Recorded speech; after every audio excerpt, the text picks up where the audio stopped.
Hey, everybody. Welcome back to Authentic Conversations. It's been a little bit, and we are really excited to be back. And we're super excited to be back with Chrysanthe, our favorite astrologist. So, if you are curious about what's going on in the cosmos for the month of August, what were we just saying? We've got two Cancers and a Scorpio, right? So Yeah. here we are. Amaryllis, your sun sign is Cancer.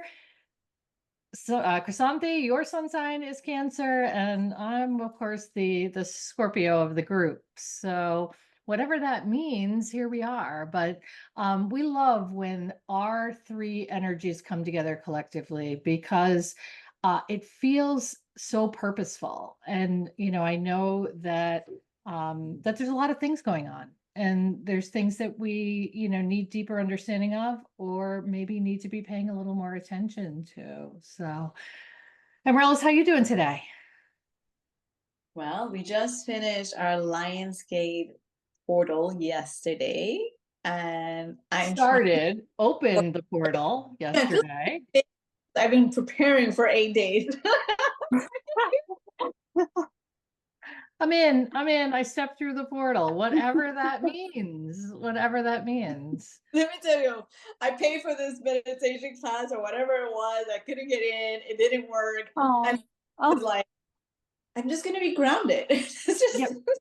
So things do feel like, and I know we're going to talk about Mercury too, Chrysanthi, but like things do feel like, for me anyway, I'm like two steps behind, right? Ordinarily, I feel like I'm right on top of things and I have the energy right at my fingertips. And I'm finding that currently I am like, whoa, whoa, whoa, moving yeah. in this kind of time warp, and I'm curious. I mean, I don't know if other people are feeling that. It feels like a time of uncertainty and indecisiveness on excess. So, are we curious?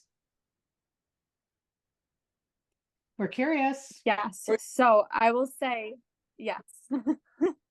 I will say that you are not the only one that's been feeling that way. I have actually heard that like across the board from multiple people that they are also feeling that. And I think you hit the nail on the head with indecisiveness because that is actually the word that I have been hearing this whole August, even though August has only been a few days. I have heard that from other individuals as well. So we are going through Mercury retrograde currently. And anytime that Mercury goes into retrograde, there's a specific theme that's being highlighted. So, first, right now, as of August 5th until the 15th, Mercury is retrograde in the sign of Virgo. And Virgo, when Virgo is excelling, that energy is super organized.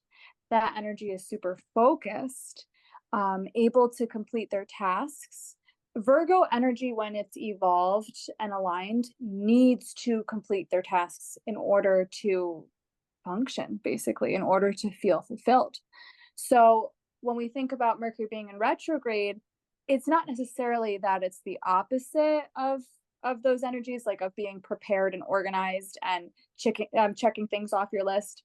It's not necessarily that it's the opposite of that, but if we start to notice that we're not exactly, as on top of things, as you said, as we may usually be, we can start to, maybe connect that to the concept of Mercury in Mercury retrograde in Virgo. So Virgo energy itself can also be very nitpicky at times. And so we might start to notice that we are judging ourselves for maybe not being as on task or having that much energy to do what we have to do. And we have to try to redirect ourselves when those thoughts come in. When thoughts coming in like, oh, I'm usually so much more productive, or I usually know what to do, and now I'm just fuzzy and like wishy-washy on this. I can't make a decision, or I don't even have the energy to make a decision. So it's important for us to notice that yes, Mercury is in retrograde And some of these themes are coming up, and that's okay. And we're not going to stay stuck in this spot forever. We could very well feel this way for a few moments, a few days, a few weeks, and then we move on to another feeling, if not a better feeling. So for the first part of August, Mercury is retrograde in Virgo, and then it's going to be moving retrograde into the sign of Leo after it the stays 15th retrograde. until the end of So the yes. whole- So for we're about a whole month in retrograde then, basically. 24 yes, days, whatever. yes. Yeah, so typically, yes, the Mercury retrograde is typically about 3 weeks. However, there's a shadow period before the retrograde starts and after. And depending on how sensitive one is to those energies, you may even feel it lingering a bit either before or after the retrograde formally started and ended. But yeah, basically until the end of the month, we're in Mercury retrograde, but with two different themes. So we start off Mercury retrograde in Virgo, and then after the 15th, we're going into Mercury retrograde in Leo. And when we think about evolved and aligned Leo energy, we are thinking about confidence, we're thinking about fun, playfulness, generosity, being able to shine our light. And that's not to say that we're not going to be able to do those things when Mercury goes retrograde into Leo. But again, we might see those themes and topics highlighted in our lives. We might start to notice, what area of my life am I not feeling confident in? What area of my life am I not, really fully shining my light? What area of my life am I feeling perhaps timid and scared? And for what reasons, and what can I do to either overcome that, jump over that, or perhaps move around that if it's too much to face it head on? So those are some themes that are going to be for the second half of August. We might start to see that. Is it safe to say that retrograde is like shadow work? Yes. So retrograde, so typically when we think of the term retrograde, we're thinking like backwards, going back. But it doesn't mean that our progress or who we are as people, that we are, decreasing our momentum or anything like that. But yes, it is a type of shadow work. It's highlighting areas of our lives that we can, further cultivate and foster improvements in. And it's like bringing it to the surface. So sometimes what I like to think of is, let's say you're cooking and you're making, let's say, a stir fry, and you have this vision in your mind of all the ingredients that you're going to have in your pan, and how you want it to taste. And then when you go and taste the finished product, you realize like, oh, I added too much salt. I should not have put that much salt into this stir fry. So from there, it was like a trial and error. And you saw that from trying, you saw what you can do differently next time. And you can have a next time. You can cook again, and you will. And then you know how to adjust yourself, and you know how to make it pleasurable for you. And so when I think of retrogrades, I think of something similar where you're trying things out, and sometimes trying things out means trying our emotions out. It doesn't mean that we have to go and run a marathon, or necessarily like go and travel somewhere, or start a job now, or anything major. It could simply be trying out our emotions. It could be feeling our emotions and noticing, you know what, this feeling is actually really uncomfortable for me, and I'd like to reach for something that feels better. And so during this retrograde time, although it's not guaranteed, I'm not saying that we're not going to feel well, not at all. But if we do notice something that feels uncomfortable, that's okay, because it's coming up to show you, oh, instead, this is how I want to feel. This way I don't want to feel, but this is what I would like to feel like. And when we know what we don't want, we can focus and fine tune what we do want. So the retrogrades are actually very much like a vibrational gift, because we're fine tuning our desires. We're seeing what's not quite working, and it could even be something within, a belief within ourselves we have to work on, or it could be some type of physical change we have to make. Whatever it may be, that's being highlighted, so we can do those adjustments so that we can have the perfect stir fry that we would like to have, Create a in the better future. outcome. Yeah, create a better outcome. Yes. Make it, use the hindsight of retrograde, past experiences and discomfort to create a newer, better version of ourselves. Yes. And I should also say that Mercury itself, Mercury is the planet of communication.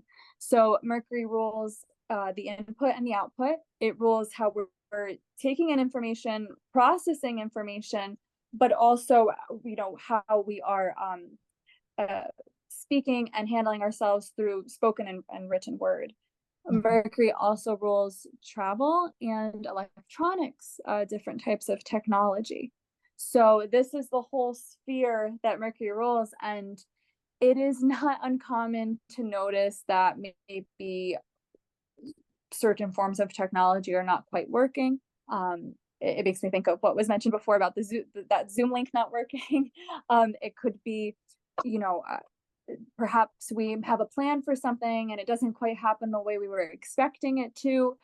All of that is coming up for a reason, and that's okay, and that's not out of the ordinary. And there's nothing, I should also say, it shouldn't feel like, oh, this just isn't working out for me, or that there's something wrong with me in particular. And we don't want to get into the blame and victimizing. This is happening because it's corresponding with celestial energies, and it's only going to be a benefit for us. Like, in the long run, we're only going to learn from this, and it's only going to help us in the long run. Perfect. Woo! That is a lot to take in. I think, we love doing these because, of course, us three believe, in the energy. We are energy, and we have the full moon, a new moon, and we don't judge when the moon is full or new or in a different phase. We allow it to be. And we're so judgy in ourselves when we are feeling different energy. Just reminded me of that. Like, we're just so hard on ourselves instead of just allowing to say, I'm feeling something. And if you are listening to us, obviously you're on the same page that you believe that there's energy and that it influences your environment, your vortex. Susan and I were talking the other day, and she's like, Abraham Hicks is coming in right now. You need to align with your, right? And so sometimes when you're not sure what's going on, we love that, finding us will guide you to kind of give you a little reminder of why this is happening. Yesterday I just said, okay, I know the one thing that I can control is that I can ground myself. And I can just be in this one moment. Lots of 1111, 222s, 444s, all this week is happening. So it's like, we're always asking for that confirmation and validation. And the universe is always speaking to us. And this is one way that it talks to us. And this is why we love having you in our channel, Chrysanthe, because we want for those that are feeling like, I wonder what, that they can have a little bit of clarity. So August 8 just happened and it's starting. Can we talk a little bit about that? Because I'm sure everybody got bombarded with it. Yes, most definitely. So 8 is referring to the Lionsgate portal, and this portal, it started opening at the end of July, like around July 26th, I believe. And it basically goes until August 12th. So it's closing up very soon. But it was at its height, at its peak. That energy was the most potent August 8th. And when we think about numerology, each number is vibrating at a certain frequency, and each number has a larger, at times it can feel hidden meaning behind it. So 8 corresponds with infinity. And when we're thinking of the number 8, we are thinking of abundance, specifically abundance of new beginnings. So for 7 has to do with some type of completion of a cycle. But 8 is freshness, new beginnings, and specifically focusing on abundance. So when we think about August 8th, the 8th month, And then on top of that, the year 2024, if we add up all the numbers, so the 2 plus the 0 plus the 2 plus the 4 equaling 8, 8 is a multiple of itself. So right there, we're having more 8 energy. So 2024 is also teaching us something about a new beginning or new beginnings. And what's happening during this time is there's a type of spiritual slash energetic portal. And what this means is that energy is pretty much rushing in from the cosmos, and it's coming down here to Earth. And since we are composed of celestial energy and we are so closely intertwined with what's happening celestially, in addition to our free will, of course, when this is happening, we are really given this beautiful opportunity of new beginnings and of manifesting what it is and how it is that we would like to feel. And of course, I do want to say we are constantly manifesting every day. It doesn't matter if it's Mercury retrograde or what season it is. It could be Aries, Pisces, whatever it is. We're every day throughout the day, we're manifesting, even little things like, we desire particular food, or we want to hear from someone and we get a phone call. It's constantly happening. But sometimes with those things that feel bigger to us, like those desires that are very deeply rooted in our hearts, we can oftentimes have a lot of doubt that's surrounding it. Fear and doubt. Yes. Fear. Yes. And this creates a resistance. So for me, let's say, I'll give an example. I might really desire to take a trip somewhere. And let's say I have fear that's associated with that for whatever reason. I'm creating a type of resistance. Whereas for the universe to grant me the opportunity for a trip, it could happen in so many forms.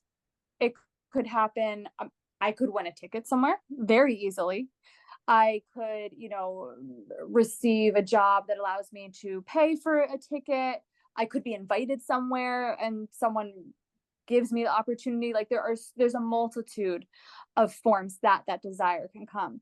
But if I am afraid and worried and just in my thoughts about it, not that I'm blocking off that manifestation, but I am like lagging it down, the momentum of it coming to me, because I have all of this resistance, all of this muck that's just kind of like blocking it, so to speak. So the reason I mention that is because with the Lionsgate portal, we want to think about our desires of all types, even the ones that feel really big to us and might also feel a little bit scary if it doesn't happen. Because now we're being granted with this like flood of energy that's coming in. And so now is the opportune time to manifest those things, even if we feel some resistance towards them, because we're being, we're always being supported, but we can think of this as like an extra oomph, an extra magical dose of support during this time. So let's think big, and big looks like all different things for all different people, whatever big might feel for you. Let's lovingly and gratefully ask for the things that might even not feel possible for us. But just with the faith of knowing that things actually can work out. And then be open and ready to receive it when it arrives. Because the resistance keeps us from being open and ready to receive. And oftentimes, and we've talked about this before, if you are a giver, sometimes you're not a good receiver because you pride yourself on being the giver, that you forget that it's okay to be a recipient of amazing energy, of wonderful people, of, material gifts. Like, we have to learn how to graciously allow what's meant for us. And another thought I had, it still is Leo season, and Leo the lion, when it's evolved, there's a lot of playfulness, even if it doesn't feel like it right now. We are going through a retrograde and there is a lot of potent energy, but it is Leo season. And so we can, if we choose to focus on it, we can activate some of that playfulness and laughter. I always think of Leo the lion. I think of a cat. I think of a cat playing with a thing of yarn and just enjoying himself. So when we're thinking about the season being Leo season, like you said, we have to be open to receiving, and a big portion of that is allowing ourselves to have fun and allowing ourselves to relax. Enjoyment. That's where things come. Enjoy. Things Oh yeah, arrive. Enjoy. When we are enjoying ourselves. Yes. yes. They say that the more you relax, the more you can receive, because you don't have all of those clouded thoughts, or not, at least not as much of them, and you're more so in this receiving mode versus, and we've all been there when we're feeling really uptight and scared and nervous. Not that we're not going to receive those good things, but it can feel like it's coming at a slower pace because we're just kind of creating all these walls against it without really realizing what we're doing. So especially this weekend, they say to focus on, now more than ever, on what it is that you do want. Focus on it entirely throughout the day. And when other thoughts come in, do your best to redirect those thoughts, as well as creating like a gratitude list. And again, I know that this can, may seem like common knowledge, but when we really think about it, when you are, especially writing, when you are writing down the things you're grateful for, and it could be like just reflecting on the day or early in the morning for the day ahead, you are rewiring your mind to focus on the positives. So you're shifting your consciousness. And so if you, had woken up or are going to go to sleep thinking of things that are unwanted, you're redirecting yourself, you're pulling yourself away, and you're forcing yourself lovingly to focus on things that actually feel good to you. Therefore, you're shifting your consciousness, automatically allowing your vibration to be at the high level that it naturally is. And that's more receptive. That higher vibration level mode. is more, has a greater receptivity. Yes. Oh, what do you think, Amaryllis? It goes a lot with the I ams. I'm thinking of, I Yeah. really just fulfill, and about we've mentioned multiple times in this conversation, our feelings and the subconscious and conscious mind, and how our subconscious mind doesn't know the time and day and year, and it has no idea. And so the thoughts that come in, especially now, pushing it to the side, and what does it feel right to you? If it feels that you want to be a movie star, but you feel that it's also kind of fake, then you need to figure that out, because it needs to be a feeling that sounds like it can't be both. You can't be conflicted. You can't be conflicted, because the negative energy will interfere. Fear is part of interference, right? It's interesting, right? The word fear is right there in the middle of interference. Oh, that's good.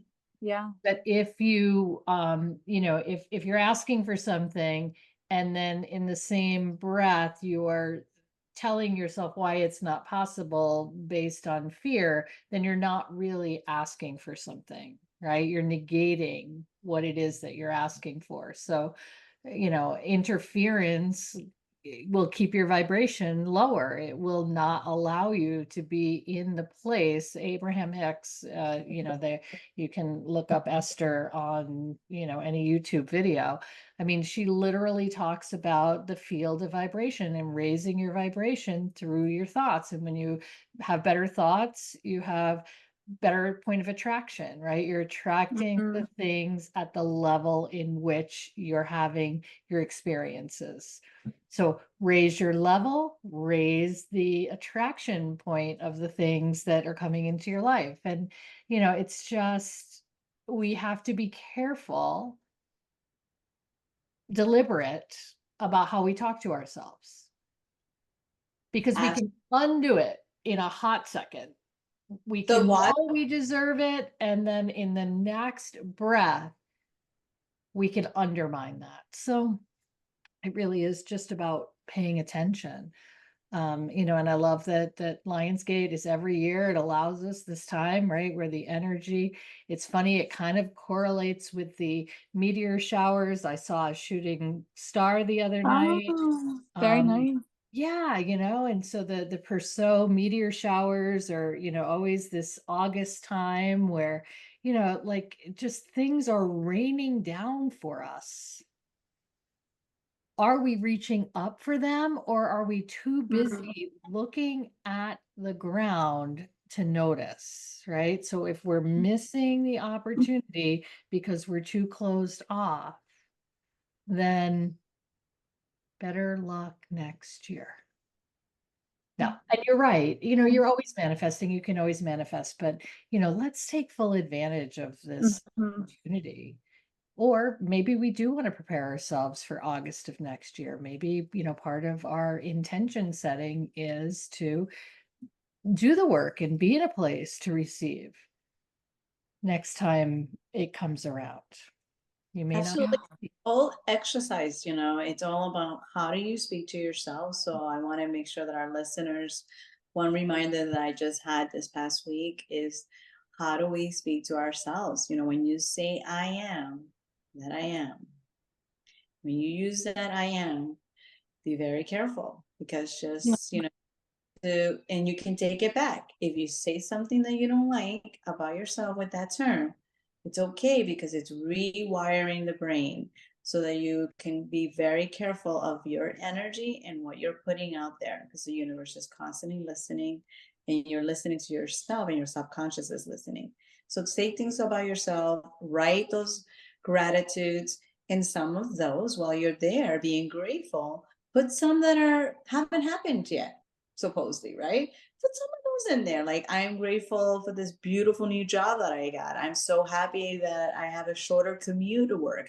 And put those in there with the ones that you already are grateful with, because it will be when you're in that mode again, you're back to that energy where you're feeling it and you're believing it.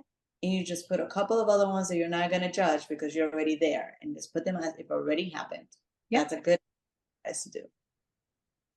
Wonderful. Yes. Yes, Any totally. last thoughts, Chrysanthe, on what else we might want to pay attention to that's upcoming? It's something that it's not necessarily astrologically related, but just something that's just been coming to my mind throughout this conversation and earlier today is, and I mentioned it briefly before, but I think it's important to know when we know what we don't want, we know more so what we do want. And I just think that it's such a vital statement to remember because oftentimes when we're experiencing something that we don't like, whether it be circumstantial or just something that feels solely internal, like a certain mood or feeling that comes over us, as we mentioned before, we can easily blame ourselves for that, and we can easily become like thinking that we're not improving or that we're staying stuck. And it's just been repeating in my head, so I just feel like it's just worth saying. If we know how we don't want to feel, automatically, and Abraham Hicks speaks of this, automatically in our vortex of desires that we all individually have, we all have this vortex that's going on, there's a counter to that. There's the opposite of what you don't want, there is what you do want. So when you see qualities that you don't like in others or within yourself, infinite intelligence already knows what it is that you would prefer to feel like or what you would prefer to experience. So I just think that it's important to highlight this. Of course, any time of year, but I think especially with Mercury being right now in Virgo, and Virgo can be extremely hard on themselves, like very much so. That energy is stereotyped as like, oh, nitpicking, but they can be quite harsh with their own feelings and emotions when that energy is out of balance. So if we can just remember that this is a super potent time, and it's potent in a beautiful way, not in a scary way. It's potent in a beautiful, empowering, confident way. This can be a type of revitalizing of ourselves. It can be washing us over with new energy. And when I think of Lionsgate portal, I'm thinking of like golden, like lions, if we think of the mane of the lion and just golden light. So if we can imagine, perhaps we go to, before we go to sleep, as we're drifting off to sleep, if we can imagine this beautiful golden light washing over us, and just imagine that it's washing away whatever thoughts and feelings and interactions and things that didn't, maybe feel good today or in the past, whatever it may be. And just trust that this energy is washing through you as you sleep. And then allow yourself tomorrow morning when you wake up, allow it to be literally a new day. Yeah. Literally. Allow yourself to be refreshed. Entirely. That's the story you tell Yeah. yourself. You wake up and you tell yourself that you are refreshed. Yes. And that's, as Amaryllis was saying with the I am statements, I didn't notice, my whole life how truly powerful that is. And there are times that I still slip up, but even when we say things like, oh, I'm so tired, I'm this, I'm that, our mind is really listening, so we can rephrase that in creative ways that don't feel as harsh, in ways that are more, that Gentle. are Yeah. empowering us rather than bringing us down. So this weekend for sure. I love it. All right. Woo! So we've got work to do. It's August and we've got work to do. Thank you, Chrysanthe, for joining us. Thank you. Thank you so much. Thank you so. Thank you. Thank you for having me.